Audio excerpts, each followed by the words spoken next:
రూపాయలు తీసుకో. నాకేనా? నీకు కాదు, షాప్ కి వెళ్ళి పాల ప్యాకెట్ 20 రూపీస్ తీసుకోనరా.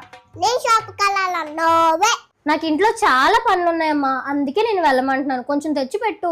తెస్తే నాకేంటి లాభం? హలో మేడం, పాల ప్యాకెట్ ఏం నాకు కాదు, నీకే, బూస్ట్ కలపడానికి. నాకు అంత తెలీదు.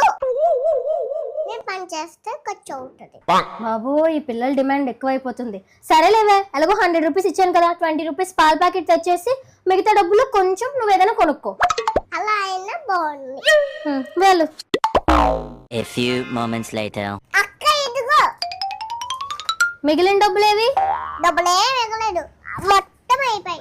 నీకు 100 రూపాయలు ఇచ్చాను, పాల ప్యాకెట్ 20 రూపాయలు, అంటే 80 రూపాయలు ఖర్చు పెట్టేశావా? టిప్పు అమ్మ టిప్పు, పని చేశాను కదా.